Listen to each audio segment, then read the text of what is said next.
On today's episode of The Fizz, the band is back together for the first time in a few episodes. We talk about the U of M MSU game and the beatdown that U of M gave MSU. But did they know all of the plays? We talk about SpyGate from U of M, Harbaugh, Stallions, the whole thing. The Red Wings are absolutely on fire to start the season, 5-1-1. They have been a blast to watch. We also touch on the Pistons, who tipped off last night versus the Miami Heat. And then after that, Lou has a game for us called Made in Detroit. You'll definitely want to check that out. And then, of course, we recap the beatdown the Ravens gave us in Baltimore and look ahead to the NFL and the Detroit Lions in Week 8.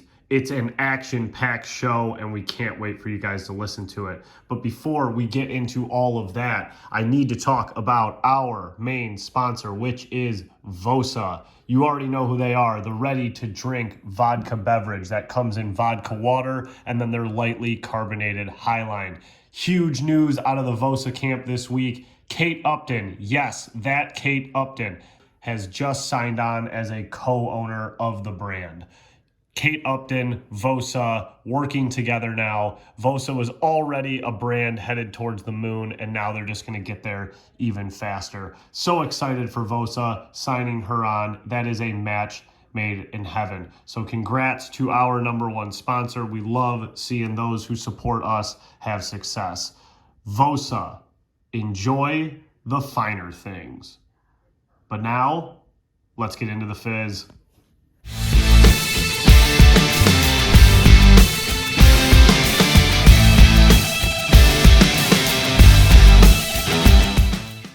Hello and welcome to episode 125 of The Fizz. Thank you all for joining us. We have been off for a week, and the three of us haven't been together in even longer than that. But it is a good day. It is a good evening. We are all here, and we are happy to bring you episode 125. I am here with the main men, Ice Cold, Brew Lou. How we doing, Lou? Good, baby. It's nice to be back with the trifecta tonight, full-fledged hump day. Yeah. Mean. All right. And we're also here with Channy Football. Channy, what is the word? Breaking news. The band is back together. All right, we are off to a fucking weird and giggly start. It is Wednesday, October 25th at 7:15 p.m., and we just had an action-packed week of sports and news, and I am ready to dive right into it. But we do have some catching up to do. Want to know what's going on in your guys' world, what news you're bringing to the table. So fire away, boys. Yeah, go ahead, Channy. Rip it up. Yeah, first things first, I know I posted on it today, but the Saunders Bumpy cake news. I don't know if you guys saw this. Reports from local news outlets stating that the bakery that produces the Saunders Bumpy cake, the infamous Saunders Bumpy cake that is a local staple, is actually closing. And with that, the production of the cake is closing for the time being. So essentially, Saunders has come out, said they're looking for other options, but they don't have other options, which could affect the supply come winter and early into next year. So big news locally out of Metro Detroit. I know everyone that's listening has had a Saunders Bumpy cake at some point in their life, even if they were trying it at their Polish friend's house. But with that, guys, it just kind of brings back memories. I don't know about you guys, but I eat Saunders Bumpy cake at like every celebration that my family has. Yeah, no, I'm with you, Chandler, dude. This was fucking mortifying news, to say the least, when I heard it. I know one of our other buddies, Deanie the Great, was talking about it. He was disheveled. I could tell right through the fucking typing alone. Just absolutely disheveled. The shovel was loose, to say the least. Just absolutely shovel got ripped out of his hands. The guy was shoveless, But, and if you know Deanie, he fucking loves digging, dude. This guy shoveled some bumpy cake in his day, my boys. I was absolutely torn when I saw this, and it's similar for us. My mom's 100% Polish, so we have bumpy cake at like every family event on her side. What fucking terrible news, dude. Awful. Just awful. So obviously, I know what Saunders bumpy cake is. I've had it plenty of times, but I didn't realize that this was like a Polish thing. Like, what's the story there? Can you guys walk me through that, or is it just known that Polacks love Saunders bumpy cake? All I can walk you through is I've been on this earth for 33 years.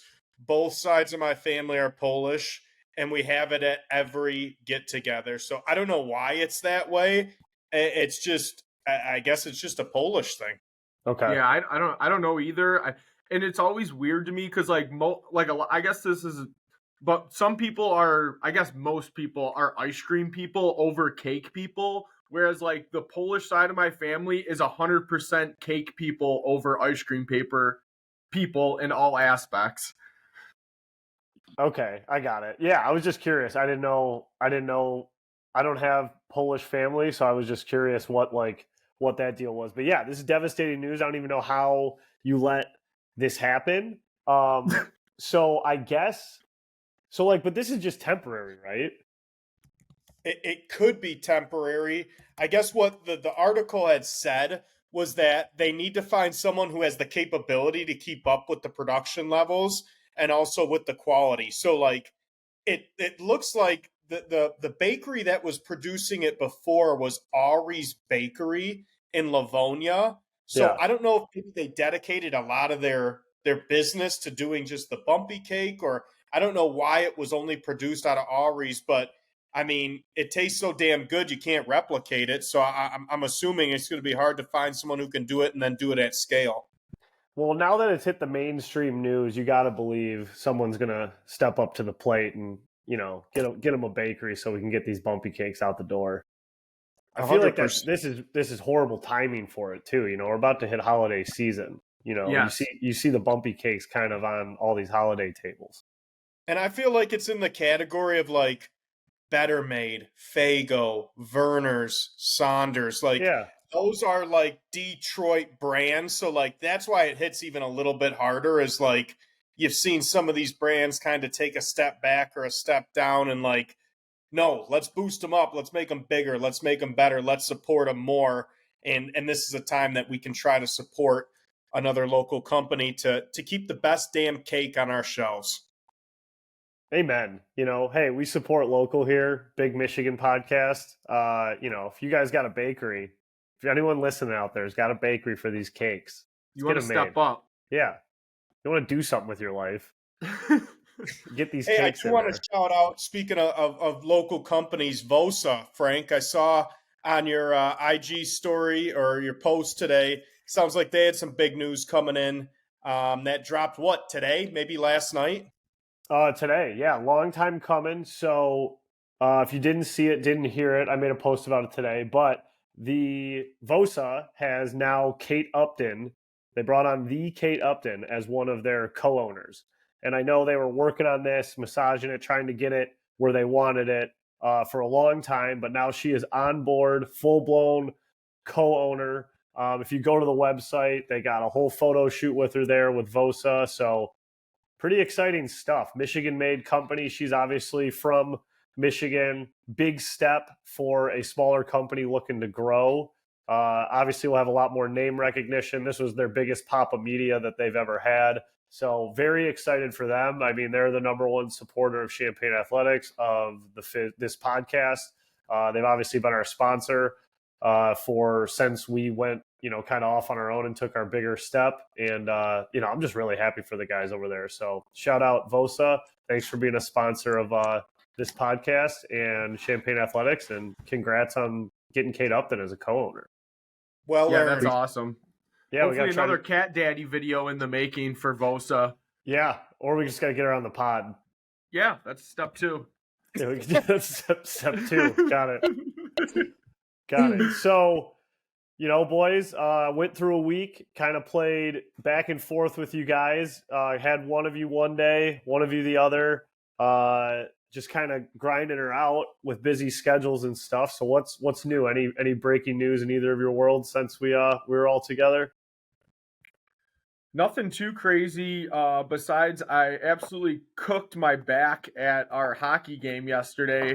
So I was trying to get my DeBrincat on, but I was coming up from the blue line, taking it to the fucking front of the net in like late first, dude. Just got a weird tweak in the old lower smorkin. That's the muscle that's right above your butt that connects to your back. Jesus. And yeah, I had to go to the chiropractor for the first time today. So if you see me squirming around over here, that is why. Buddy, you had to go full witch doctor? I had to go full witch doctor. Luckily, it was a family friend, so the insurance didn't know about it. Don't tell on me, Chandler. Fucking tattletale. Dark. But yeah, I did, dude. I had to go in there and get a little get worked out a little bit. So it's definitely feeling better. But yeah, fucking first chiropractor visit today. I've never been to a chiropractor. Yeah, I've always heard that like if you go once, like you have to go all the time. So I was like, I don't want to go and shit. But like, bro, I could barely fucking get my socks on this morning. Like I was crawling out of bed. I was like, I need to do like something here. Yeah, this should be a lesson learned. This is what happens when you try to create offense. You should just fucking stay back like a good boy, stay at home, watch your goaltender, get the puck out. Don't fucking rush that puck up. Yeah, you might be right, dude. Keep just smashing heads, banging out bodies in the corner, Like don't try to be something you're not, Yeah, you're not be who you are. Yeah, you're not paid to put the puck in the net. Don't worry about that. We got guys by for no that. means. Fucking Louis squirming around like he's starting a UFC fight over there. But I wish everyone could have seen before we started. He was like doing fucking stretches like he was about to play in a game. And he was like off camera, like, where are you? What are you doing? You got to stay ready. You never know when the puck drops, baby. It could drop at any moment. You should know when the puck drops. What's that muscle again, Lou? Chandler, you wouldn't get it. It's science and it's anatomy. It's just too much for you to handle right now, pal. Damn, so we're just gritting this out. So you got a messed up back. I'm going full Jordan flu game for this episode right now. I've been sick as a rat dog for 4 days. Not just a dog, a rat dog, a sewer rat. I haven't been able to breathe for like 4 days. Fucking COVID's back for me. I've just had like a wicked flu for like 4 days. This is the first like hour I've felt good in the last 72. So I don't know what it is. Maybe it's you guys. Maybe you guys Maybe it's just the pod hype, dude. Yeah. I think it's to be back with you boys recording this because Sunday. We owe an explanation for everyone who listens all the time. We've been preaching. We're going 2 a week. And Sunday night, these two were ready to go. But I was cooked. I was completely toast. And Saturday night, Michigan State got just fucking mollywopped by Michigan. And then the same happened with Detroit and Baltimore. And then I was sick as a dog. And I threw in the towel on Sunday. And I said, let's just recap it all on Wednesday. So that's why we skipped one this week. I mean, a lot going on in the lives right now, but it's good to get us back together and good to get us back together just in time before one of the bigger games of the year, but obviously we'll touch on that later. Yeah. So let's get into that first mollywhopping to start. So we got a couple college. Make it quick. Yeah, let's make it real quick. Not much to talk about because then we got to talk about the team that mollywhopped us. So U of M, MSU, 49-0. I think it's ridiculous in the middle of the game that Pizzo texted me, Frank's happy. So in the middle of this game, State's losing like 1,000,000-0, and Pizzo texted me, Frank's happy, because I predicted exactly what would happen. We got fucking steamrolled. You guys went full pride before the fall. Hey, good on you. I'm glad you guys did it. Like, I appreciate and respect your fire for MSU. I'm not dogging you at all, but we got fucking train wrecked. I thought we'd put up 10 points. We got fucking 0 points. 49-0, and it was a disaster right from the very beginning. someone's got to fall on the sword, and I had it off by about halftime. The part was like at the start of the game, it was just we were getting in such good positions defensively, 3rd and 10, 3rd and 13, and they were just picking our defensive part. They kind of rolled over after it was 21-0 from what I saw. It was almost like they didn't want to be there anymore at that point in time. Most disheartening thing that I heard all weekend and since the game was Harlan Barnett coming out basically being like, hey, I was too easy on him. I let the players be tardy to team meetings. No great coach, no even good coach would ever allow that. You've seen Dion sit a 5-star corner this year because he wasn't putting in the work in the film room and being there on time. Nick Saban doesn't stand for it. None of these big guys do. And Harlan Barnett comes out and he's like, yeah, I'm basically letting the players do whatever they want because I feel bad for them. Channy, I totally agree. And you know how much I love Harlan. And I'm not defending this at all, but I think it is very difficult, and I mean, Pizzo, you've coached. Like, I think it's very difficult, especially mid-season, to go from assistant coach to head coach. I mean, to me, it's such a different relationship with the players. Like, I feel like as an assistant coach, like you can be boys with the players to an extent. Like, not saying like all the way, but like you're allowed to have a little leniency, or like you're kind of like the cool parent a little bit. And then I feel like once you're head coach, like all that goes away. Like you have to be the hardo, you have to be the tough guy. Like you can't boy up with the players anymore. And he's been an assistant his whole career, and now he's in this situation that careful what you wish for type deal, and it's just like a nightmare. And again, not defending how he that quote, because I had the same thought you did, Channy, but this whole situation is just like, it's unfair to him. It's unfair to us as fans, the players. It just all sucks. Yeah, no, and you hit the nail on the head there, Frank, where like if you're an assistant or a position coach, you're a little more of a player's coach, and you're not their friend, but you're a little more buddy with the team, and you got your small group of guys that you're tight with on the team. And then when you move into that head coaching position, like you're the drill sergeant, you got to keep things in order. You got to sail the ship, and like you got to run a tight ship, especially when you're coming up to play your biggest game of the year against your arch rivalry, and you're not fucking hitting the nail on the head with the little stuff that Chandler mentioned. Like you got to be all in, especially if you're, and he got thrown into a shitty situation where it was the coach got fired for all this crazy bullshit. Well, it's not bullshit, but the crazy stuff that he got fired for. So it's not like he was jumping into a situation where the guy had to step away because of a medical reason or something like that. He was taking over a dumpster fire, and everything was just bad news coming into that situation for him.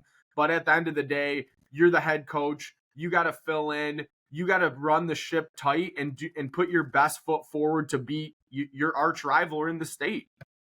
Yeah, we absolutely didn't do that. We did nothing. There was put up zero. The game was over in the first quarter. It sucked. The offense was fucking pathetic. Like, I know the defense got tore up, but like when you go 3 and out the entire fucking game, your defense doesn't get off the field. That's what you're gonna get. Yeah, and I was like kind of just taking this like the game in for a moment. Like when we're down whatever, like $1 billion to whatever it is. And you got the interim head coach on the sidelines, and they're wearing these like black jerseys that they've never worn before. I was just like, I just pray we look back at this in like 2 to 5 years and we're like, that was rock bottom. Like, remember how shitty that was? Like, I was just like painting this vision of like the picture of that game. Like, I don't know if they'll ever wear those black jerseys again. Like, no points on the board. Hopefully not. Yeah, like I just kind of had the thought, like, you think of teams when they were bad. Like I think of the Lions in their black jerseys. Like you see those, you're like, oh god, those teams sucked. Like, yeah. And I pick like we're gonna see pictures of that in the future and be like, oh god, remember when we wore those? Like, and what was going on with the program at that time? I think it's rock bottom. I think it's rock bottom since John L. And there's only one way to go from here is up. And you got to find a great coach this offseason. That's what everything hinges on. Like, this season is dead. Like, you threw the dirt on the grave, spit on it, and pissed on it this weekend. This season is dead. I will say this, though. I'm not sure Michigan would have beat us if they weren't cheating and stealing signs. Valid point. Very valid. Let's talk about that. All right, so state blows, we get it. We're in the gutter, we're trash, we stink. Chandler just said like we pissed on ourselves or something like that. So we fucking suck and we get it. To everyone who's a Michigan fan out there, we fucking know, all right? But also, holy shit, there's a fire brewing in Ann Arbor. And I'm trying not to sound too excited about it, but the evidence every day is mounting and mounting and mounting against these Michigan Wolverines, John Harbaugh, his whole staff. So the one time we touched on this, I think it was you and me, Lou, like a week ago.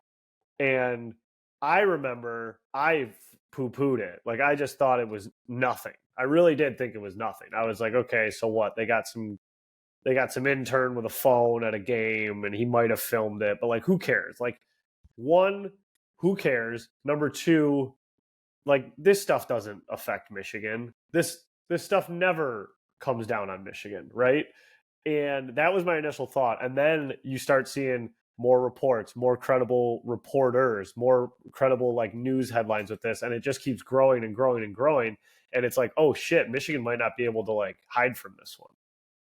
Yeah, they seem like they were trying to hide it, which makes it more suspicious because on the surface, I don't think it's a crazy big deal. I know it is a rule per se, and that's the big problem is you're breaking the rule and you're kind of hiding it by buying tickets for certain people and doing it discreetly. So that's where I think the gray area comes from, and that's where the perception and everything looks bad is not that most people don't think the rule might not be dumb or whatever, but like they're trying to hide it and like more is leaking out and then an additional layer is leaking out and like they're not giving the full story. Whereas if they came out on the front end, I think they would have saved face a lot better, but somehow information keeps leaking.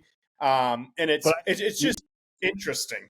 Yeah, but to me, that almost says like they didn't get in front of it because it runs really deep. And I feel like that's what we're learning. So let's just back up for a second for people who might not fully know what's going on. I guess this is, sort of our jobs to like tell you guys if you're listening for that. But basically, Connor Stallions, it's Stallions, right? Yeah. Mm-hmm. I've never heard it said out loud, but Stallions, he is like a recruiting what's his title? Specialist? Support staff? Recruiting coordinator, I think it was, yeah. So over the past 3 years, they have financial records of him buying tickets to over 30 games across the Big Ten and a couple in the Big 12 and the SEC. Basically, they accuse him of going to these games, sitting in the crowd, and filming the future Michigan opponent's sideline to get all of their offensive and defensive sideline signals. Obviously takes that footage back to the University of Michigan. They study all that, and then they steal their signs for the upcoming game versus Michigan. And there is like a lot of damning evidence about this that keeps mounting. It's confirmed he bought all the tickets in his own name. He's been Venmoing people about the tickets. It's come out now that he actually seems kind of like nuts. Like, he seems nuts, dude. Yeah, they're talking about like his like 600-page manifesto that he had written saying like how he was going to eventually be the coach at Michigan and how he was going to run the program and all this stuff he was going to do. And then they saw those pictures on the sideline where he is literally next to Harbaugh. He's next to Jay Harbaugh. He's next to, I think it's Peterson, the running back coach, and the defensive coordinator for all these series where he's talking to them in between. And then the one photo even has like all of Ohio State's hand signals on it that was taken. And they confirmed that a lot of that was their signals as well. And like a lot of these coaches are coming out and saying like Matt Rule and PJ Fleck and Deion Sanders, that sign stealing is part of the game, which is, I totally understand where it's like they have guys that are looking across the stadium at these guys, but are they having people go to other games outside of there that they're paying to videotape the sideline and pick up these signals is the question, right? Right. I mean, that's where like the legality comes in, right? It's like, so if you go to a game 2 weeks before you play an opponent, you get all their signals, you have 2 weeks to prepare, laminate it, put it in a booklet, educate the whole program on it. I mean, that's a clear advantage. And that's my understanding of why the rule is there. Obviously, you can steal signs in the game, but it's a lot harder. It's a lot quicker to turn around. Like you can't, it's not a whole system and an education thing. And like you can't create signals to combat their signals. And you can clearly see that, at least it seems, allegedly, in that one video where Stroud looks to the sideline to call the audible. You see the recruiter guy's hand go up, Stallions, and then the whole sideline shoots their hand up, and then they have a signal on their side, and they change the whole defensive play. Yeah. Yeah, it's one of those things where rules are rules, right? Like if every other team can't do it, but you're doing it, that's a competitive advantage. You're breaking the rules, whether it's big, small, whether it's a dumb rule, whether it's not a level playing field. You know, I thought about it today when I was prepping for this, and I'm like, think of how many schools and players got hurt for way less severe things that they did on or off the field. Reggie Bush has his damn Heisman taken away because he took money to put his family up, and he spent money outside of the football facilities. He didn't take steroids. He didn't have a competitive advantage. He literally took money to help his family and to help himself during college, and they took the Heisman away for that. This is an uneven playing field. And again, I think the rule is stupid. I think a lot of this is stupid, but rules are rules, and you broke rules to get a competitive advantage from what it seems like is coming out. We have to wait and hear the full story. Okay, well, I do have a question, though, because, like, to me, it doesn't seem that stupid. Like, and this could be just my misunderstanding of, like, how football games are prepped for. But, like, I get, like, if you play a team twice in a season, like, having different signals for both those games, you know, because they could film from their sideline during your game and then prepare for the second time they play them. Obviously, I know this is college football. You don't really play teams twice. But, like, are teams changing their signals every week? Like, is that... should. I don't see why What'd you say? They should or shouldn't? I said they should be. I think every team should stay fresh during the season. I'm not saying that this has anything to do with Michigan and breaking the rules, but if I'm a coach, I'm not relaying the same signals. We all played baseball. I remember growing up, we didn't have the same take signals, steal signals. We rotated those at a high school level. Now we're talking about a Division I collegiate football level, and you're not having a couple sets of signals and not staggering them for bigger and smaller games. That's a little user error, in my opinion, and at the same time, it's mutually exclusive from what Michigan did and the rules that they broke. And I guess that's what I'm trying to understand is, like, I understand, like, breaking, like, you know, fucking breaking the rules is breaking the rules. Like, I'm trying to look at it as, like, how I actually feel about what they did. Like, I know it's not like a Houston Astros situation where it's like, you know, fastball, curveball, those are kind of all the same signals no matter what. Like, that's a little different. New England Patriots, like, filming practices and shit. Obviously, that's, like, way heavier than this as well. I guess I'm just trying to, like, fully understand where I stand about, like, yeah, this is, like, illegal and I'm pissed off, or this is illegal, like, just, you know, they broke a technicality type deal. And just to me, it just sounds like, you know, it sounds like the way college football is run and how teams prepare and everything, they must keep the same signals or use a lot of the same stuff, or I don't know. But but it does seem like this was like a huge competitive advantage if it's causing this much of an uproar. There's an easy fix to all this. Do what the NFL does. Allow the headsets in the helmets of the quarterback and the defensive captain or whatnot. You then don't have to relay in signals. It's so archaic that they don't have that yet in the collegiate game. So that's why you have to relay in signals. That's why you have to put up the boards with 4 different pictures on it. Allow the headsets, Allow the O coordinators and head coach to talk to the quarterback and the D coordinator and coach to talk to the defensive captain. And guess what? Then you don't have any problems with It's a signals budget, stealing. and it's like a budget thing, right? Right. That's what they say. It's a budget thing, but these schools are making 9 figures a year.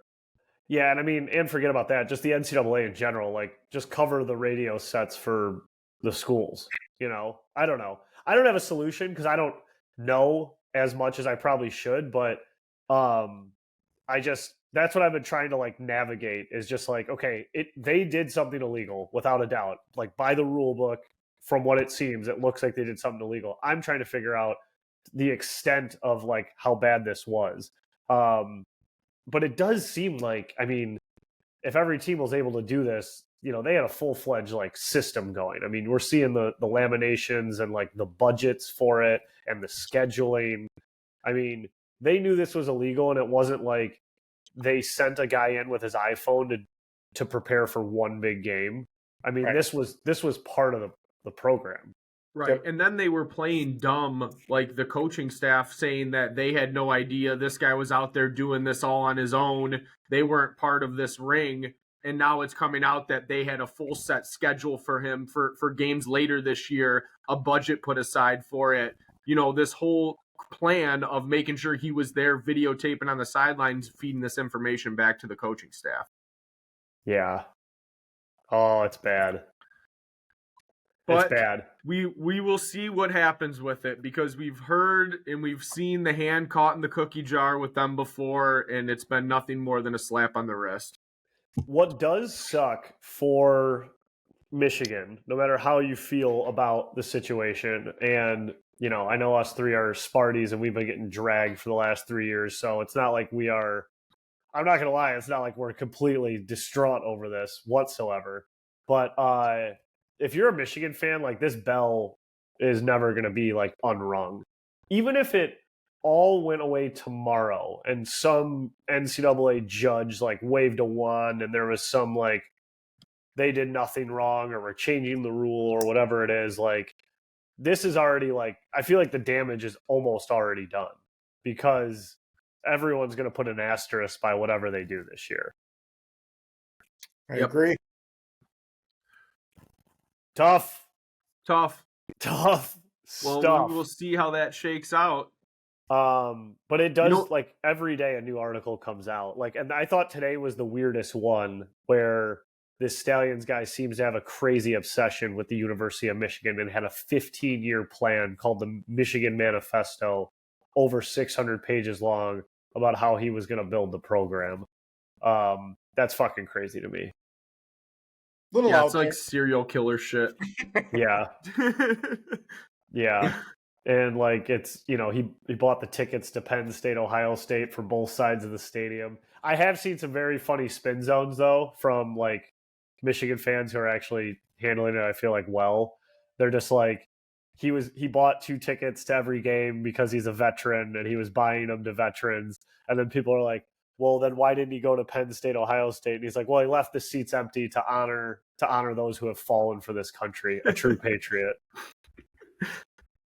They're gonna need some more of those memes cooked up here in the next couple days.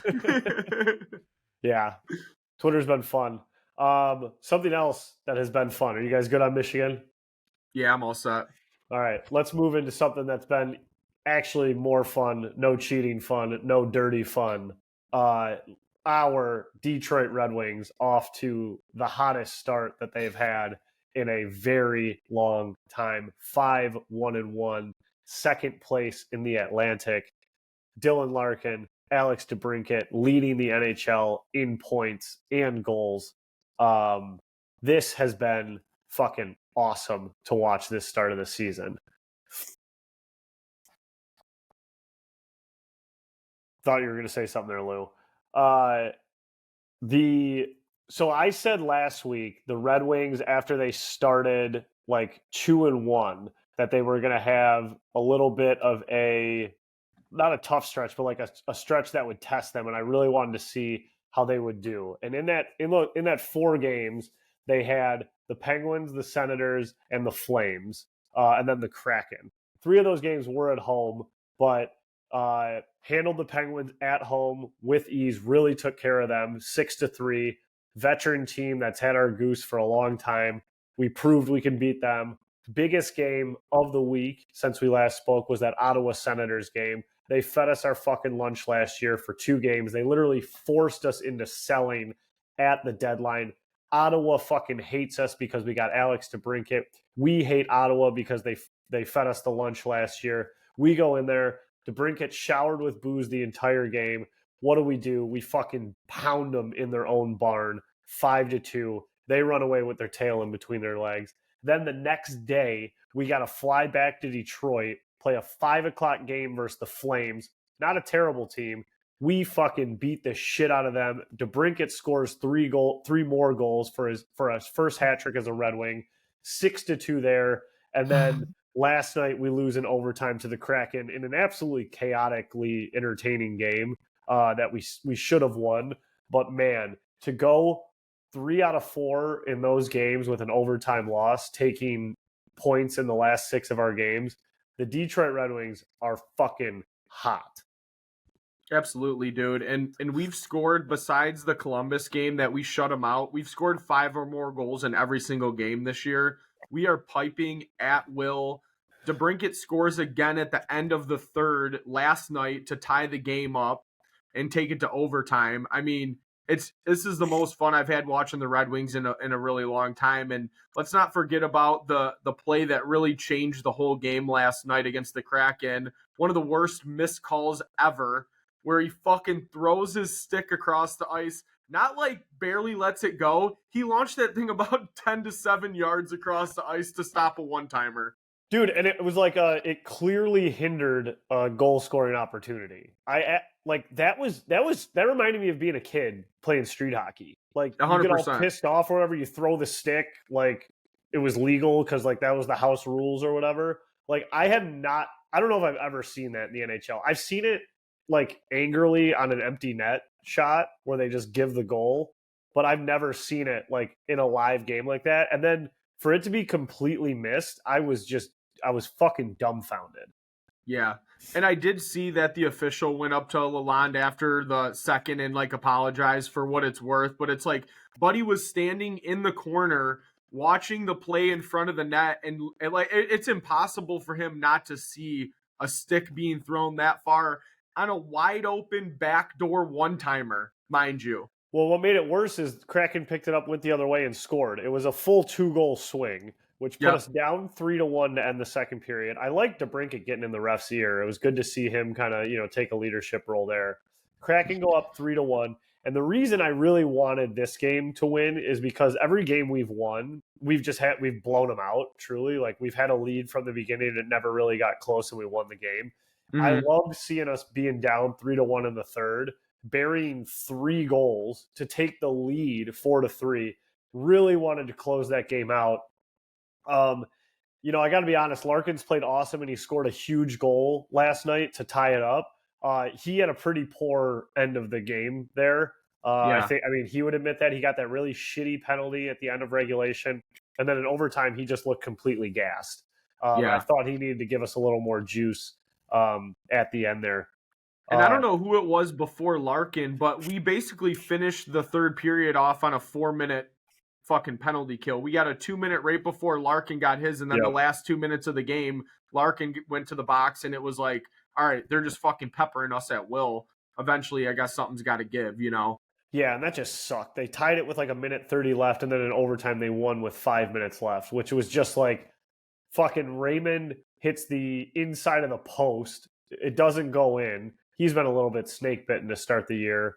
And then they take it the other way, and it was just chaos. Like, I think it was Comfer, like getting leg got humped. mauled. Yeah, mauled, leg humped in the fucking corner there.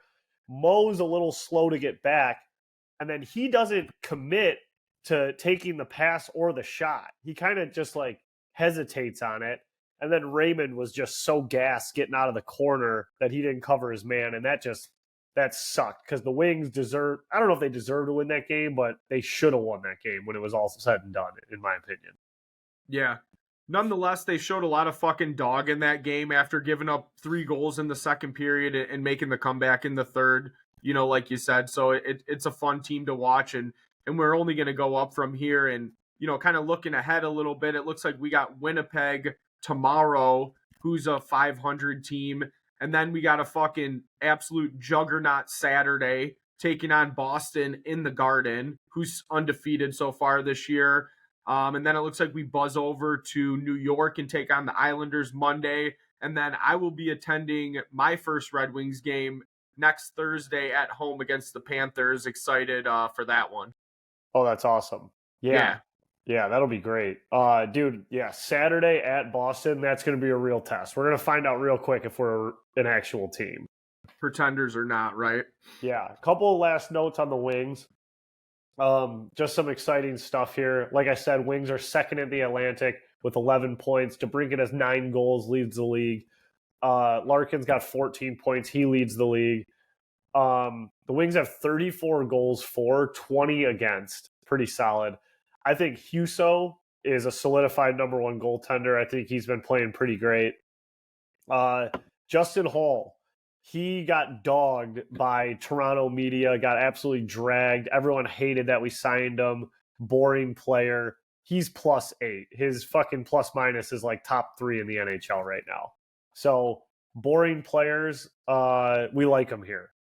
They seem to revive their careers here.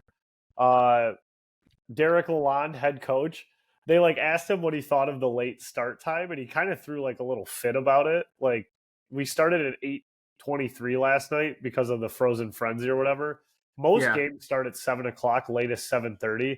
And he was like, I hate it. This is ridiculous. The fans work hard. They shouldn't have to deal with this. And it was one game. I don't know, man. Just take a breather. Right. We're 5-1. Just we're not. If we win a few cups, then you can motherfuck anything the league does. That's just kind of. I just thought that was an odd little thing. And also everyone's calling him Newsy now. That's his nickname. And I just I'm not there yet. I don't know if I'm there or how I feel about calling him Newsy. His name's Derek Lalonde, and I don't know if I'm at Newsy yet. I need a few more dubs. Yeah, I hear you. And hey, speaking of the Frozen Friendly, I know I sent this Frozen Friendly. Frozen Friendly, the Frozen Frenzy. I put in, I know we sprayed the board and put in some action on that one. I didn't pick every single game, but I did pick about 7 or 8. I took Ottawa, Carolina, Montreal, Pittsburgh, Islanders, Red Wings, Blackhawks. Every single game I lost. Not one of them came in. Come on. I swear to God. Dude. Out of all, if I would have completely faded every game, I would have hit for 13, 12 G's. Dude, if you're a sports book and people are taking money line hockey parlays, you should at least get $5 if you miss them all. I mean, dude, that's hard to do. That's fucking hard to do, man.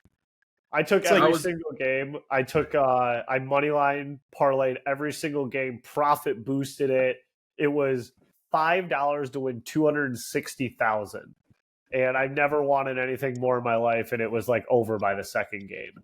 Yeah. I went 8 for 16, clean down the middle. Better than me.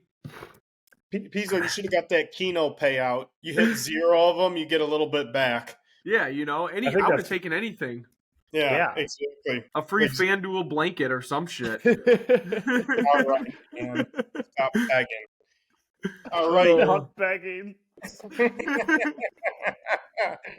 All right, to the other Detroit team that's starting their season today. Actually, right now as we speak, talking about the Detroit Pistons. Much improved year over year. We get our number 1 overall pick, Cade Cunningham, back. We build with Jaden Ivey, Jalen Duren, and we add a lot of new pieces to the puzzle. Biggest one being Monty Williams, first-year coach for the Pistons, who obviously had taken the Phoenix Suns to the finals. So, Lou, I know we kind of talked about it earlier before the show. Expectations, thoughts on the Pistons this year and what you're excited to see here. Yeah, I mean, I to be honest with you, I still don't think this is a playoff team yet, but I am excited about the new coach 100%. It's nice to have a championship coach in the building. Huge year for Cade coming off injury. Adding some pieces with, it looks like Asur Thompson is going to be a lot better than people gave him credit for during the draft. And I'll say even myself, I was like, what the fuck, but we did get kind of boned on the 5th overall, but he's looked a lot better. Always been a fan of Beef Stew, Isaiah Stewart, and Jalen Duren. So I think it's going to be an exciting year. I do think we are still going to fall a little short of the playoffs, but I am looking forward to the season this year. Yeah, and I think I've said it the last 2 years, but this team's going to be so much better the second half of the year than the first half because Cade and Ivy haven't played together yet. Right. They haven't meshed together. They don't know. They're two ball dominant guards. They don't know how they're going to play, how they're going to flow with each other, who's going to take the ball up when, how frequently. So there's going to be a learning curve between Cade and obviously Jaden Ivey. But I do like some of the things that they did around those two because neither of those guys are knockdown three-point shooters, and you do have to have three-point shooters in today's NBA. Bojan Bogdanovic, he's hurt right now, 41% from three last year. Alex Burks, who was on the team last year, shot 41% from deep. And then you add one of the better modern-day three-point snipers, Mr. Joe Harris, 43% three-point career shooting percentage. I like how they got that so that they can spread the floor for Cade and Ivy to penetrate. But I agree with you, Lou. I think it's going to be a huge win if we can get a 10 seed and get into that final spot as the play-in. But one more year away before you have to start expecting it. Although, regardless of their record, they're going to be a fun team to watch, and they're going to be a competitive team in the majority of their games this year. Yep, I agree, and I'm excited for Duren, and honestly, like need Wiseman to step up this year and Bagley off the bench and have some presence down low in the paint for this team to go anywhere. But like you said, dude, I'm jacked about the Joe Harris pickup. I do love poppers. Everyone knows that. Huge 3-ball guy. So wait, so Cade is 100% back, right? Like we got him for the season. Like we're feeling good. We're good to go. Like, because I'm a very novice fan. As you guys know, I'm a very bandwagon Pistons fan. I'll watch them early on. As soon as they start stinking, I usually fade. I'm like Homer fading into the bushes. But, you give me something to watch, I'll check them out. And I actually forgot that we only won like 17 games last year, something like that. I think I got it up here. We were 23 and 59. No, 17 and 65 last year. Where are you getting your numbers? I don't know. Maybe I got the wrong year. I got 23 and 59. Did you throw your back out trying to find those numbers? So, I mean, even winning like 30 games is like doubling what we did last year. And I was just kind of listening to you guys there. So to get that 10th seed of the play-in game, Cavs and Hornets last year, 43-44 games. So that would be a huge leap to get into that 10 seed almost. And just what I've read, basically just as like a reader processing information as opposed to watching the team and having my own opinions, is that we're looking in that 30 range of wins. Yeah, I think that's a good number to have. I'd like to see a little push towards the mid-30s. We talk about, Cade Cunningham, former number 1 overall pick. I think he's going to be an all-star either this year, if not this year, next year. Like, that's a cornerstone player, and I believe he takes a big step this year in doing so. It's funny, I just pulled up the live box score. First 7 minutes of the season, he's already got 9 points for us. Another interesting thing that I just pulled up, Jaden Ivey did not start. Killian Hayes started alongside Cade Cunningham. So that's another interesting point. I just talked about the backcourt and how they'd mesh. Surprising to see Killian Hayes start over Jaden Ivey. And good to see Cade Cunningham dropping 9 points in the first 7 minutes of the season. All right, I got more questions for you guys. Killian Hayes, I feel like, is one of the more polarizing players in Detroit sports. I feel like when I get into Pistons Twitter, there are people who defend him to the death, and there are a lot of people who want him thrown in a meat grinder. Where are you guys with that? And like, what's the deal behind all that? I mean, I think he's not going to get re-signed, and we should not re-sign him. He's not that good. I just don't think he ever evolved his game. He never grew. He was kind of raw coming out, and he hasn't really honed those skills yet. He's a better 3-point shooter, but he's not great.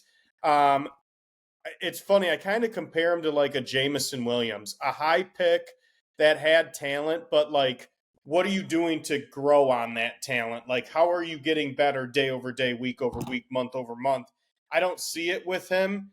I'm kind of in the camp of who cares? Let it play out. Let him do what he needs to do and just let him walk. But I still think he should be in our rotation. I don't think he's that bad. I don't think he's unplayable. I just think he's a 15 to 20 minute a night guy.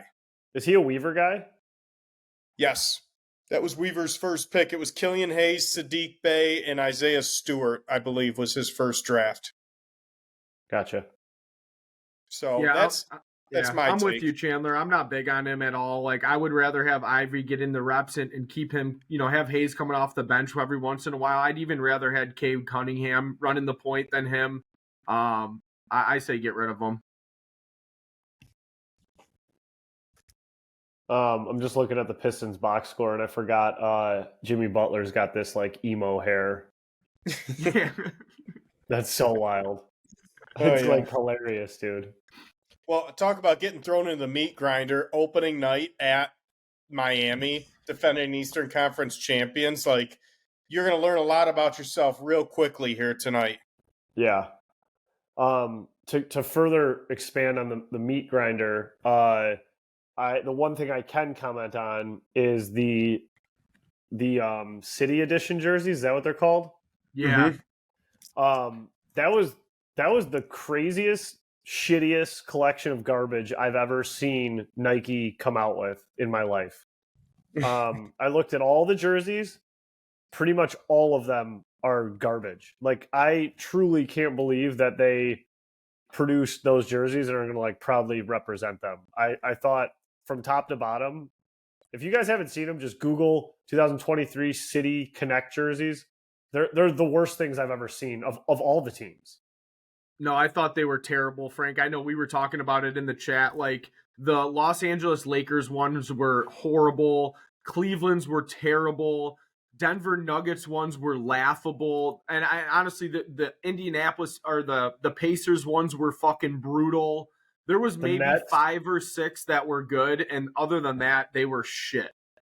They're really bad. This Denver one, they have 5280 on the front with a number also on the front. And it's like dark blue mountains on a black jersey. Yes, and it's like they put their altitude on the front of the jersey. And then, look at the Lakers ones, Chandler. It's like loss, and then A, and then the N is the point in Angeles. It makes no sense. And like a V. I mean, they were some of the worst jerseys I've seen come out of the NBA, bar none. The Pistons like kind of dipped their toe in a bad boys look, but it looks like this is like what you get at Kmart as a kid. Like it's not a Pistons sanctioned jersey. Like, it doesn't have the official NBA license, so you like get it as like a freebie somewhere.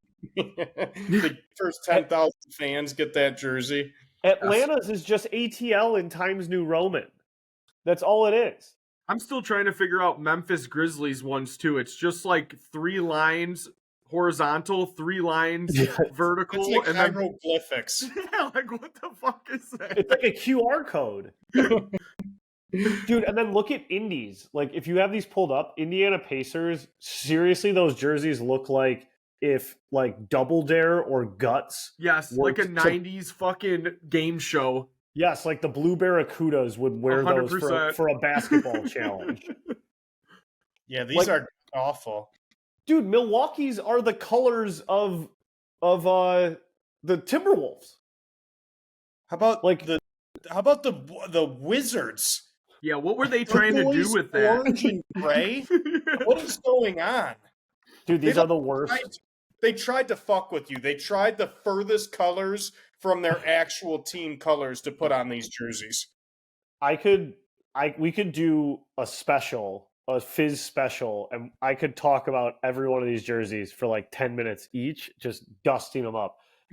Phillies say city of brotherly love, like off-centered. Like, and the word brotherly is the biggest word. Like, I don't understand. There's one that you just were talking about Washington. They say, you didn't even mention, they just say district. Yeah. The word district is the biggest word. Does that connect to the city? Yeah, city editions. Big district. Dude, these are fucking terrible. Like, Denver's, like we said, they have the altitude on it, then the number above the numbers. I mean, it looks like you're in a marathon. That's what the Denver one looks like. It looks like you have your race number on your front, and then you got your little number on your patch. Dude, the Heat say heat culture. Why? The word culture is bigger than the word heat. So I don't fucking know. So you're saying, like, keep the regular jerseys? We should we should find a punishment where someone has to buy one of these and wear it to a game and insult and paint their face. I'm disgusted. I love Nike, and I think they come out with the coolest fucking shit. I own a lot of Nike stuff, and this is just pathetic. Might as well have gave it to Fanatics. Embarrassing. Joke. All right. Well, I know we wanted to get into predictions, but I don't want this to last forever either. So, Pizzo, I know you got something cooking up for us, don't you? I do. I got a little game action here if you boys want to take a little break from the sports. Break me off, Buttercup. How's that sound, boys? So we're gonna ride with a little game called Made in Detroit. So I got 5 celebrity. It can be a celebrity, a personality, an athlete of somebody that was born in the state of Michigan and made it to the superstardom level. I got about 4, some of them 5 clues of who this person is. The first clue being the hardest one, and then they kind of get easier as time goes on. So I'll read off the clue to you guys. You tell me if you have any idea who it is after the clue, and then I'll move on to the next one. All right.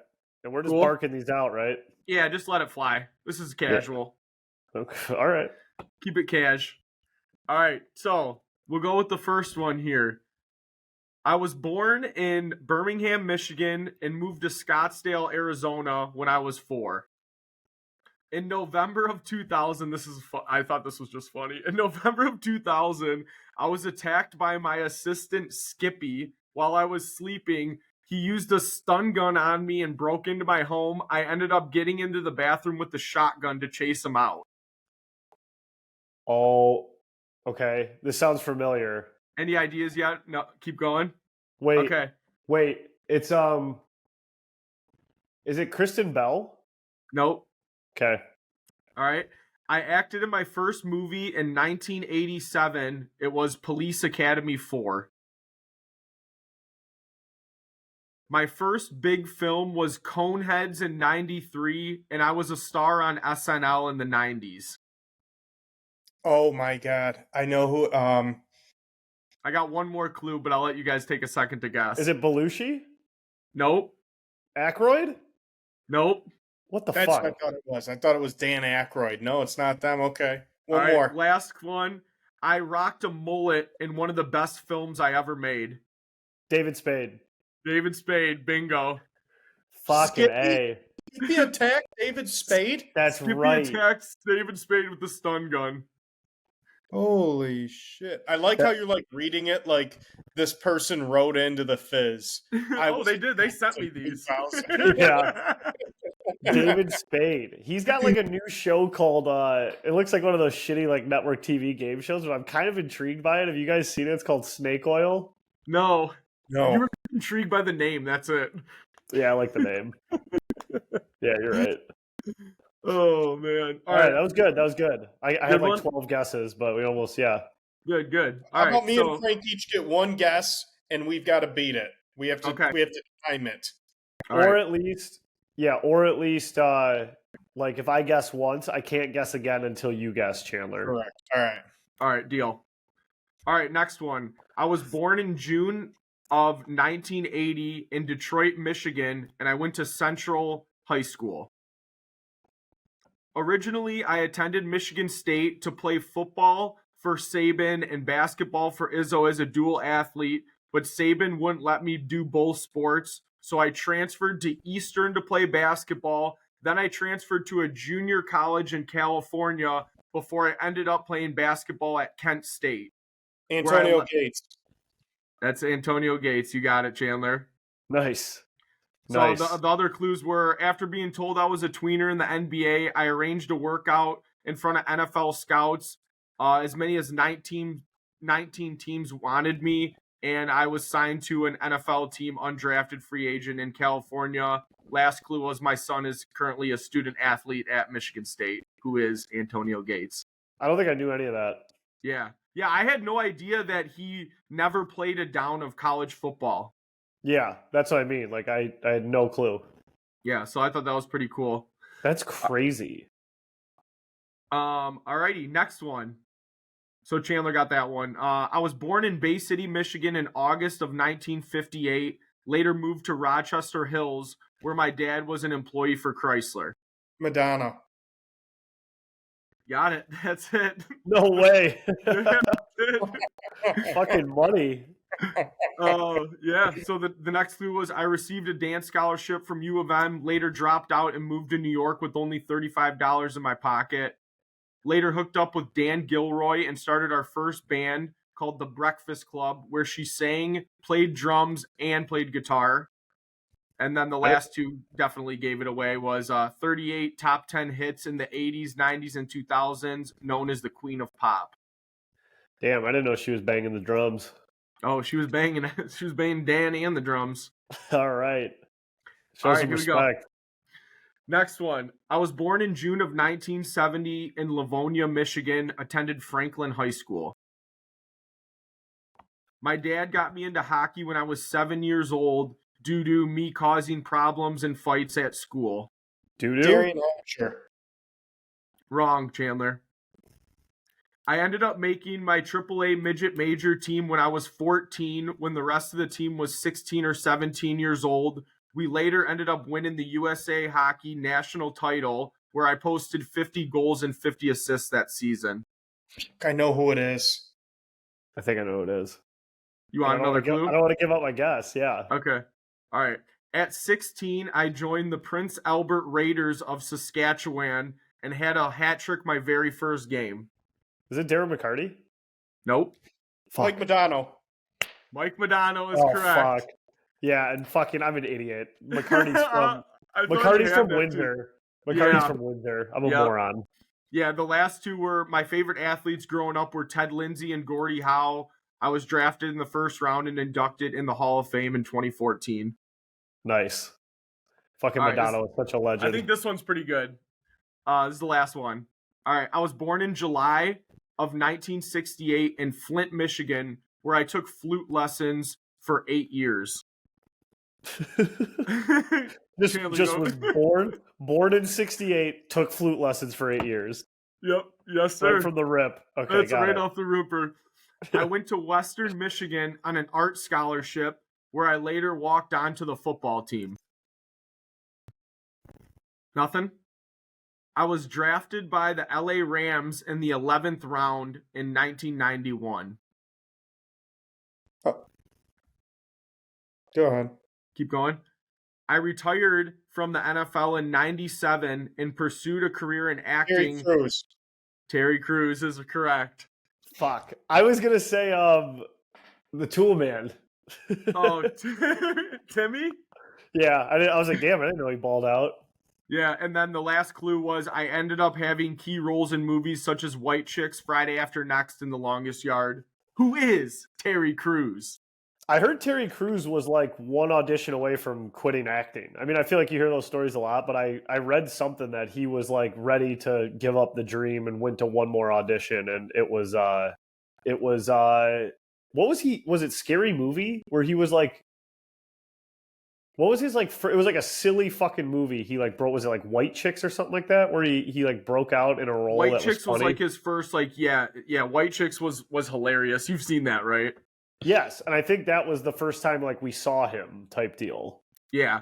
And then, well, they said that he like co-wrote and co-produced a movie called Young Boys Incorporated, and it was like a fucking terrible movie. It was a huge flop, and I think that's where it came up, where he was like kind of ready to call it quits, and then he got casted in a couple things, and then White Chicks blew up for him, and then he got into Old Spice, and he did like and then the rest was history. Yep, that's funny. So those are your Made in Detroit superstars. That was good. I like that. That was a good game. Yeah, pretty cool. I learned a lot of stuff about those people I had no idea about too. Yeah, I don't think I would have got most of them. I mean, on those surface level clues, like I couldn't even sniff out Mike Madonna with a free guess. So yeah, I thought you would be all over that one for sure. Yeah, well, fuck me, I wasn't. All right, so let's move on to. That was a good game. Congrats, Chandler, you beat me, and good game, Pizzo. Thank you. Good job. Good work, boys. Let's move on. Yeah, let's talk about the Detroit Lions.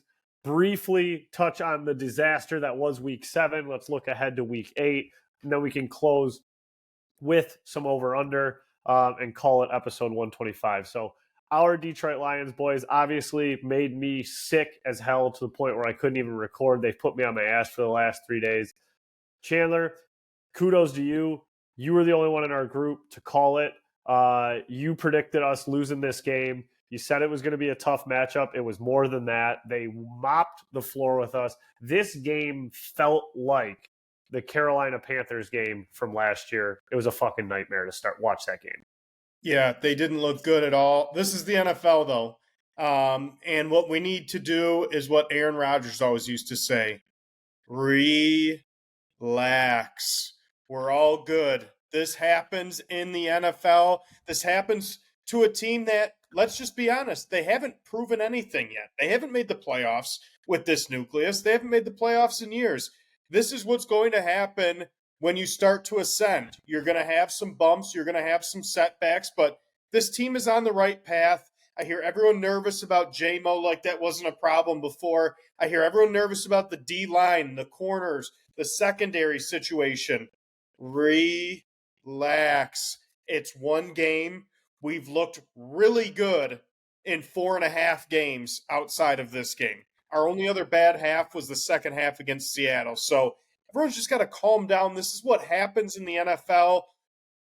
Baltimore is not like a 2-4 team. Like, they are a good team and a good franchise, and they play tough at home. So for us to lose a game like that, now, did I want to see something better than what the score ended at? Well, sure. I didn't want to see a game that was just a total ass beating of 38-6 and basically controlled from start to finish. But relax. This is what happens in this league. We've got at least 10 more games until we hopefully play a playoff game. So let's just relax. Let's reset, and let's take care of business this week, because this is the NFL. It happened to the Patriots during their dynasty. It happens to the Chiefs from time to time. This is what happens. It was the Lions' turn. It's not what happens. It's how you respond is what's important, especially for this team. Yeah, and I mean, check the tape. You can go back from our preseason show. I'm going to point myself out and say I pointed at this game when the season started, and I said outside the Chiefs, this is going to be our toughest game of the year. Right here in Baltimore, after this run of teams we have, this is going to be our toughest game. And sure as shit, it was. So for me, I kind of just drew this line down the middle. It was reasons to be concerned and then reasons to not be concerned. And the reasons to not be concerned, for me, definitely overweigh the ones to be concerned. I am mostly taking this as like, I'm just not going to look at it. Like, I'm just not going to look at it. Don't even watch the tape. Throw it in the trash. That's not who we are. This is awful. But it's over. It's done. Let's move on. Like, by the time the season's done, we'll be like, hey, remember that game? That was weird. That's where I'm 95% at. Now, there are a couple 5% things that are keeping me up at night that do bug me a little bit about what I saw.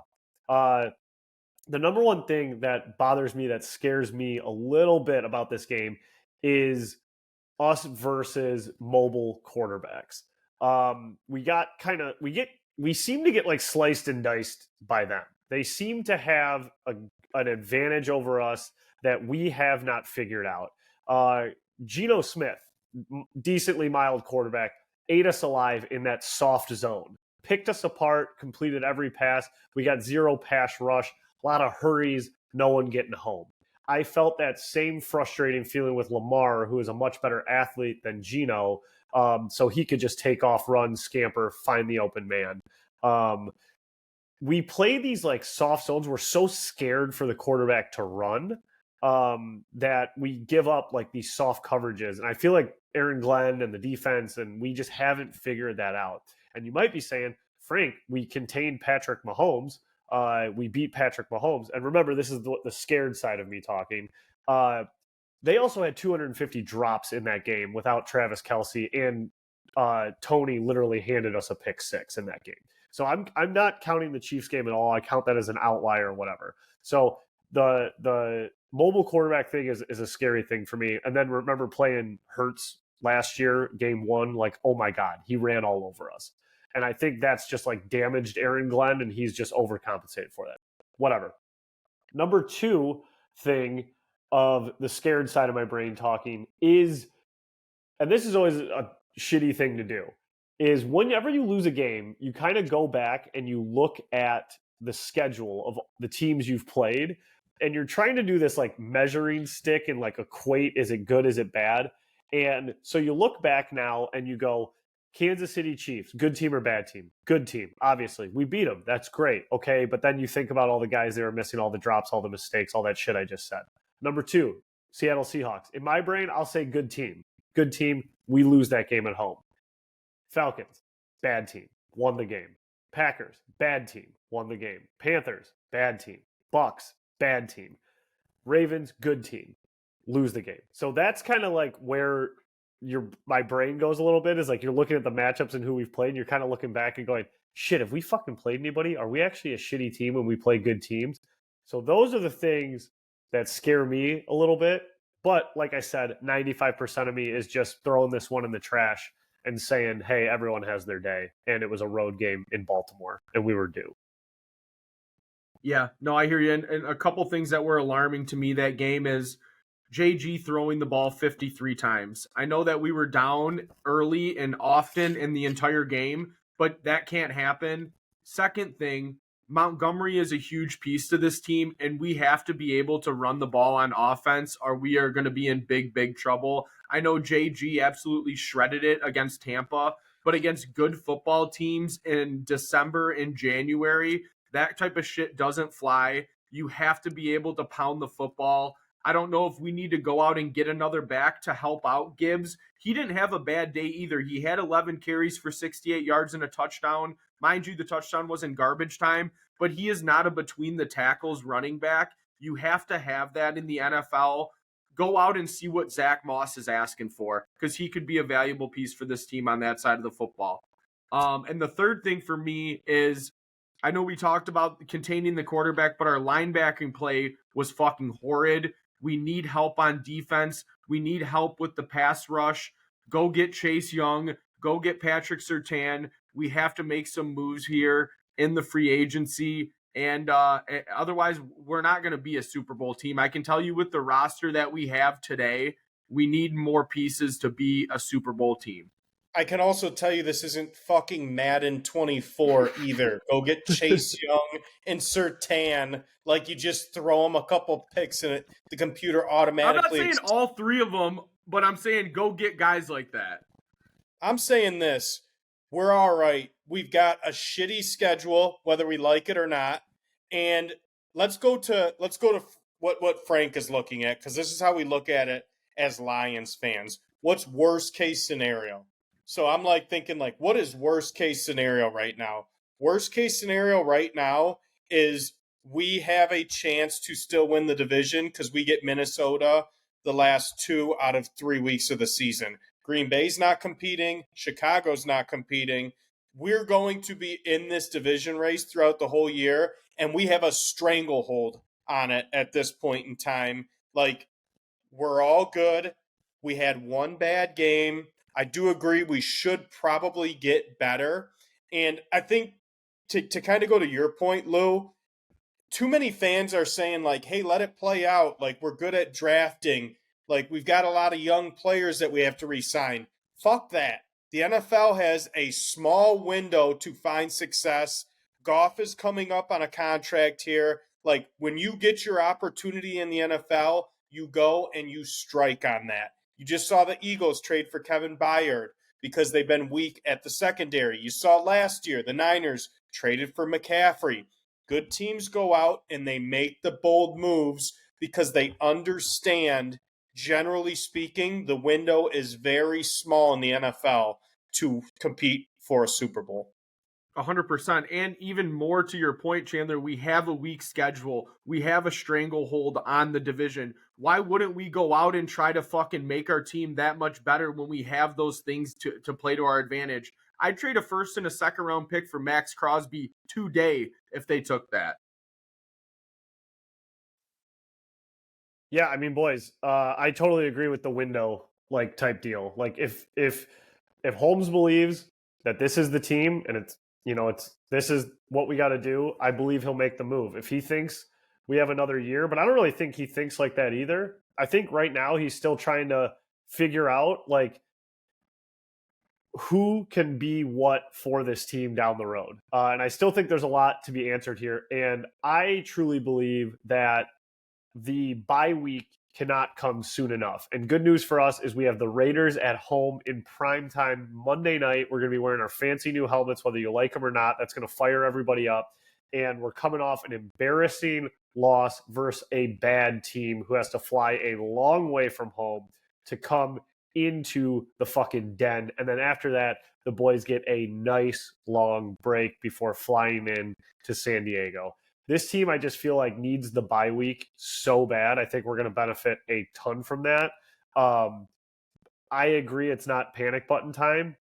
I don't know what piece you essentially go get. I do think it's on the defensive side of the ball. And I don't know what that looks like or the market or the price and all that. And I think probably Holmes is playing that game, right? Like whatever that is, like how high the market, this and that goes. Like right now, if he goes and makes a move, the price is going to be so high because the defense just got shredded for 38 points, right? So why not go slap around the Raiders on Monday night, only give up 6 points and show Max Crosby around the city and then go get him. And I'm just talking out of my ass, but like he's probably like feeling that market out right now because right now we'd probably have a high price tag. Well, he wouldn't need a flight back because the trade deadline's the next day, so he could just stay for Halloween if we make the trade for him. But I guess I didn't realize it was the next day. I did not realize it was that. I didn't realize it was that tight. I thought we had another week. Yep, we got the Halloween's the trade deadline this year, but we've got Vegas coming off a game in Chicago. They fly back home just to fly back here. 8 points looks like, I don't know, it scares me a little because that looks so low as fuck. Fucking easy. Like, dude, holy shit. The Raiders have been one of the worst looking teams this year. Like that, I thought it was going to be 10.5 or 11 when the line came out.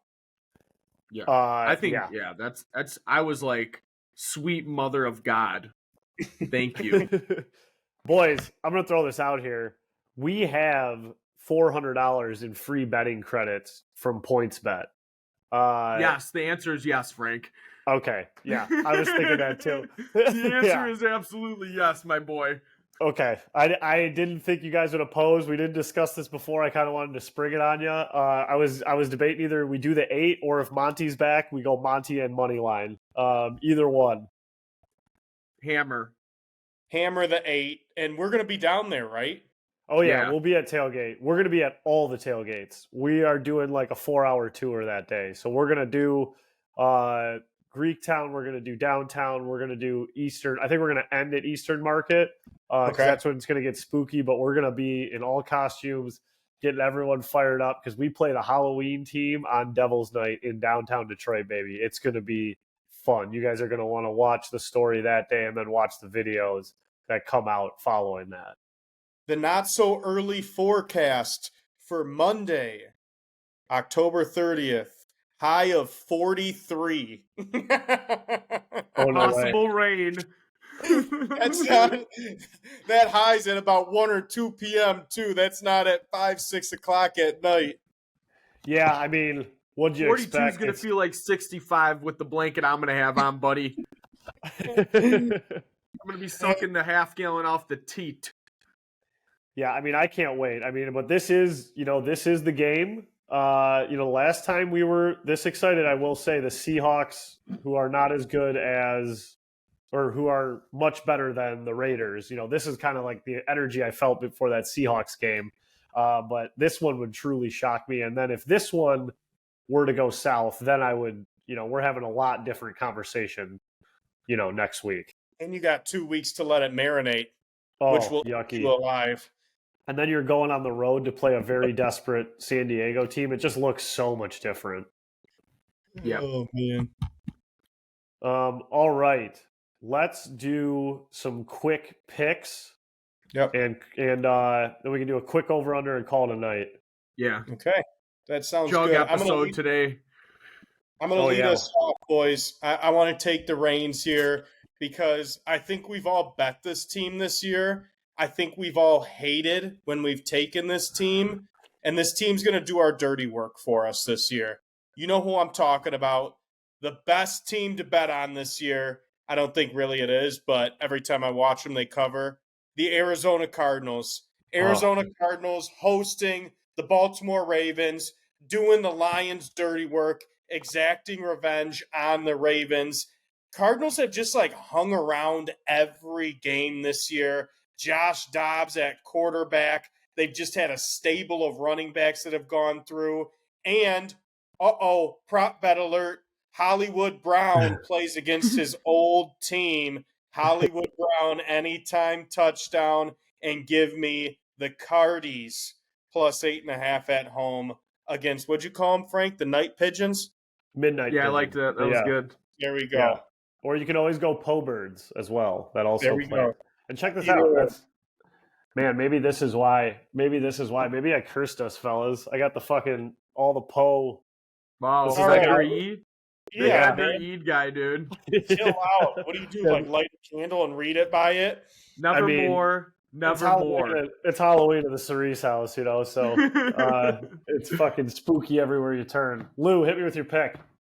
Okay, Chandler, I had that one circled on mine as well. I actually wrote down for the first time the Lions minus 8.5 versus the Raiders. But since we're group picking that one, I'm going to go with the other option I have written down, which is your Los Angeles Rams visiting the Dallas Cowboys. Over-under does not look like a big enough number here, boys. 45.5. I love that over. Give me the over to that game. I think Dak comes out slinging, Staffy's slinging, Puka Chuka Chuka Shell catches a touchdown, and I think Tony P finally figures out what's going on over there and gets in the end zone as well. Give me the over of 45.5 for that one. I like it. I never think of the over-unders, really. I really don't. But you know what? I haven't been thinking well at all because last week, guys, I think we were wrong across the board. Do you guys remember your picks? I know I went 0-2. I was missed. over. I know you were over. Were you over, Chandler? I took the Eagles. Okay. We were 1 and whatever. We were bad. And I have been awful. I think I've been 0-6 the last 3 weeks. And all I've done is giga simp, giga simp. So I gotta do something. I gotta do fucking something different. So, like you say, Chandler, you got to bet uncomfortable. I'm going to bet uncomfortable. I'm going to touch a game that no one should be touching. No one should put their fingers on this shit. It's gross. But I'm going to go to New York. We're going to go to New York City. We're going to go to MetLife Stadium. And I am going to just take the dog in this game. New York versus New York. Let's see what happens. I'm taking the Giants at +3 versus the Jets. I got no explanation. That's it. Googie. Holy hell. Is Chandler okay? Does he hate it? He's putting the scream face Should on. have just left it at I'm taking New York and then giving yourself the pick because that is untouchable of a game. It's an untouchable game, but I have been touching the touchables and they are harassing me.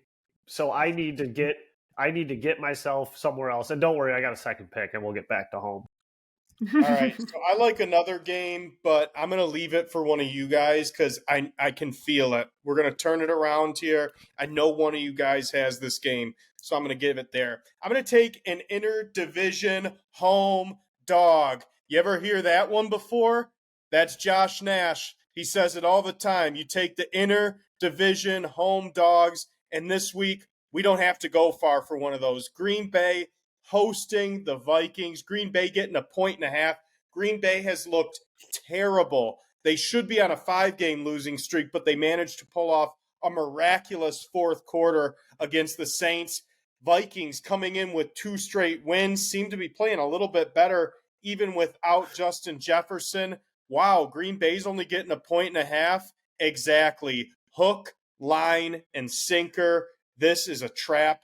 Take the Packers. They're due for a good game. I talked about the Lions being due for a bad game last week. I'm going to say the Packers are due for a good game this week. I don't think the Vikings are that good. I think they caught San Francisco at a weird time. I think a lot of people think that this is going to be a very easy pick and take the Vikings. Take the interdivision home dog. Go Pack, go. I can't believe I said that. Plus Ew. 1.5. Yeah, okay, relax. You were good. Right. You were doing Hey, great. what would you do? Didn't you take like the Blackhawks and Leafs yesterday and like hashtag them? Yeah, I Your did podcast thumbs was- down and I captioned taking these teams makes me sick. I didn't fucking paint my face and jump up and down like you just did. Fucking say that shit to me. Alrighty. I Sorry, will take you. Jets Giants game next time. Yeah, you should. Battle It's New York. Flex Tim. You've reached a different level, man. Jones versus Wilson. What a matchup. Hey. What a time. All right, I'm gonna go a little. Mobile white guys. Sorry. You got it. I'm gonna go I'm a little fine. East Coast, not quite the coast, Midwest, traveling over to the West Coast with the team where the quarterback just can't stop getting beat off. Whether he's healthy or he's unhealthy, he's still getting jerked. We're talking about the Cleveland Browns visiting the Seattle Seahawks. Give me the Seahawks minus 3.5. Browns traveling into Seattle. They ain't ready for it. Gino and the boys get it done. I like the Seahawks to cover and win by a touchdown in this one. And Deshaun will probably hit the massage parlor while he's sidelined on this game. That was the craziest intro. Like, I got lost before the pick. Well, now you're found. There it is. Now you're found. All right. Well, I got a little scared venturing away from home, taking a dog. So I got to scurry back to home base. You guys probably already know who I'm taking because Kansas it's the City. biggest favorite on the board. Wait, is it? Is it the biggest favorite on the board? Oh, boys, it sure is. I am back, scurrying back to home, and we are taking the Miami Dolphins at home minus 9.5 versus the New England Patriots. This feels like a trap, but let me tell you, it's not. The Patriots come off their biggest win of the season. They're riding high. They're feeling good. They just beat the Buffalo Bills at home for Bill Belichick's 300th win. They're going to get down south in that hot, hot heat. Miami feels embarrassed because they just got beat by the Eagles, and they are going to run fucking circles around the Patriots. No doubt this is a blowout, 34-10. Count it, Miami minus 9.5. Giga goo goo. Wow. Giga Simptown, baby. Is this the third straight week you took the biggest favorite on the board, or just the second straight? Probably the 7th, my man. Why don't you go ahead and up that number, okay? Those Yeah, are why rookie don't you- numbers, Chandler. Yeah, why don't you check the tape, and I could tell you how many I've taken. It's probably taking it every week. It's just stopped hitting, so now everyone is worried about it. All right, those are the picks. That's our NFL breakdown. Let's get to... Am I out? Am I cut out? You're back. You're coming in. You're back. Now Lou's gone. Am I here now? Or is he there for you? Yeah, he's here. He's here. I thought you guys were going to take the Steelers. The Stillers? No. No. God damn. That's like your favorite team, Frank, outside the Lions. I thought you were going to love that home underdog this week. Spread No, wasn't I don't big even know enough. how they win games. I don't trust them or anything. Is Lou in the conversation for you? Because I can't Yeah, I can hear see you. him or hear him. Yeah, he's good. This is actually hilarious. I might just do this blind because I don't want to like stop the recording or anything. Rock Keep it, going. baby. Yeah, let's just hopefully he pops back in. This is so fucking funny. I'm in, pal. I can't see or hear Pizzo, so we're just going into this blind. All right, Jerry just sent us the over-unders. He actually sent these Sunday. We didn't use them. We're just going to jump right in. He said LGRW, Horny's big playoff game Tuesday, which I know that they won 8-0. So Wow. absolutely pounded them. And yeah, that's it. All right. Go Hornies. Go Hornies, baby. I really wish I could see or hear Pizzo. This is chaotic. Okay, so I'll lead off. Number one on the list, over underrated, raking leaves. I am starting. Raking leaves is so overrated. I couldn't stand to do it as a kid. I hate doing it as a homeowner now. You got to get a big blower. But the worst part about leaves, unless you're able to just blow them to the sidewalk, is to bag them. Bagging leaves is the worst thing in the world. And to me, why is that a thing we have to do? Don't they just like die in the grass and become nature, become like a compost or something like that? That's what I want to believe. That's when I become full hippie, is when it's time to rake leaves. I don't like doing it. It sucks. Overrated. Yeah, bah humbug. I'm on the train with you here, Frank. Like they're all wet, and then you got to like scrape the top layer off your sod to get them to move anywhere. And then I hate when like my wife will come outside and be like, hey, let's jump in them. It's like, no, I just raked them all together. We're not jumping in them to get wet, disperse them, and then have to re-rake them. Like, it ain't worth it. You want to jump into something, going into an indoor pool. Overrated. And I feel like the jumping in the leaves is like always anticlimactic. It's never like, oh, that was great. You like hit the ground in like 2 seconds. Yeah, exactly. Yeah, I'm gonna, I'll keep the train rolling here. Raking leaves is overrated. Nobody likes raking leaves. It's fucking stupid. No, overrated. Is he done? Yep. This is hilarious. Like, I literally can't. I got nothing. All right, number 2, we're gonna go with Lou. Making conversations with strangers. Oh, I love it. I love talking to strangers. Depends on the time and the place for sure, but 95% of the time, love meeting new people, hanging out, getting a couple good stories in, meeting and talking, hanging out with strangers, underrated. Yeah, I like it too, Lou. I'm going to say underrated as well. I love talking to new people. Just spark it up, start bullshitting, like ripping on the sports game that's on TV, or that fucking idiot that's in the back of the bar, like playing the jukebox or something. Like, I love just talking to strangers, sparking up a new convo, and meeting new people. So I'm with you, Lou. Underrated. Sounds like you both said it's underrated. I think you guys are better people than me. It really depends on the situation. If I'm in a social event, absolutely. I'll talk to new people, get to know them, spark up a new convo. Day-to-day life, I have kind of learned I am getting more like I want less of that. Maybe I'm just becoming old and grumpy, but I have found myself like sometimes, depending on who it is, like getting annoyed just out in my day-to-day life, sparking up little conversations. And that's like a shitty thing of me. So I need to work on that. Maybe that's a me thing, but I'll say overrated right now, but maybe it's something I need to work on. Yeah. His army, stay away, or else get him to 15,000 followers so he can maybe like lighten up a little bit here. Hey, I said depends on the situation. We got Fizz convo. If we're talking about me, baby, hey, I'll talk all day. Just kidding. Kind of. I'm a prick. Number 3, Chandler, Keanu Reeves.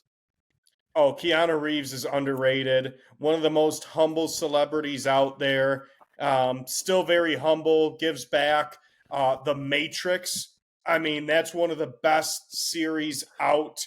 Keanu Reeves is an absolute boss, and how can we forget Hardball? I mean, underrated. Yeah, I'm with you, Chandler. I fucking love Keanu. John Wick, absolute sniper. You see him doing it in real life. You see him doing it in the movies. Hardball, one of my favorite baseball movies. An absolute juggernaut. Dare I say it? Jug. Keanu, underrated. What did he say? Over or underrated? Underrated. Very Jug. nice. Yeah, underrated. Keanu Reeves is an absolute jug. Where I fell in love with him was The Replacements when he was Falco, the quarterback. That's when he rocked, rubbing wild yam on his wounds and shit like that. In a ton of stuff. Great guy, great human, great actor. Underrated. Number 4 is me, right? Tattoos. I'm going to say tattoos are probably overrated. I'm not really in the tattoo game. I got one really, really stupid one in college that's in a hidden location that I hate, that I wish was gone. It doesn't affect my life or anything like that, but never anything I got into. I'm not really into that lifestyle. And there's a lot more risk than reward there, I feel like, with tattoos. Overrated. Is it me, Chandler? I'm not a big tattoo guy. I mean, tattoos aren't my thing. It's not my look. I don't have any. Respect the people that do. They look good if that's your style, but not for me. Overrated. Yep, I'm with you. I don't have any tattoos. Don't really plan on ever getting one. I think they're pretty cool. I think some people have some pretty sweet ones, but not my cup of tea. Overrated. What did he say? Did he say like they're underrated? Oh, okay. I thought he was gonna say underrated, and he doesn't even have one. Number yeah, fuck you, 5. Frank. Wish you could hear downtown. I can't hear anything. It's insane.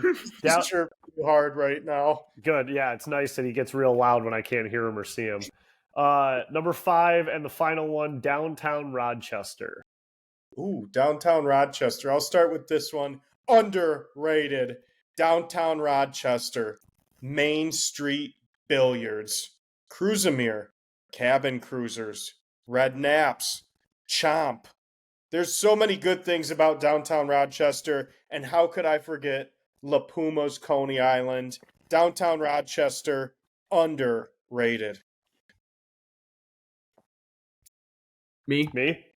You, Frank, yeah. Nope. Lou? You're both asking the same question. You go, Frank. Cock. Frank, you go. Okay. This is insane. We got to wrap this show. Downtown Rochester, I don't know anything about it. I'm going to trust Chandler's opinion. Underrated. I don't go to downtown Rochester that much. Well, why not? Underrated.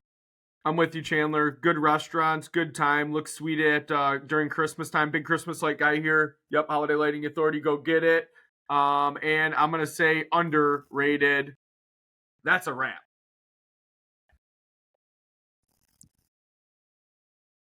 Okay, I have literally no clue what Pizzo said. This was insane. This has never happened on the Fizz, but we just kind of did a blind end to the show. Either way, if you're here, thanks for making it this far with us, you guys. Action-packed show. Detroit sports are hot right now. They're fun. The temperature's rising. Things are popping off, and we love having you guys with us. Monday night football, we are going to be downtown bopping around to every tailgate. Let us know where you're at. We're going to have costumes on, making videos, doing a lot of fun shit. It's going to be a fun game. Lions are going to get back on track. Thank you guys so much for listening. Don't forget to share this with one of your friends. Let them know this is what you're listening to. Rate this 5 stars on Spotify, Apple Podcasts, all the stuff. Follow all the places.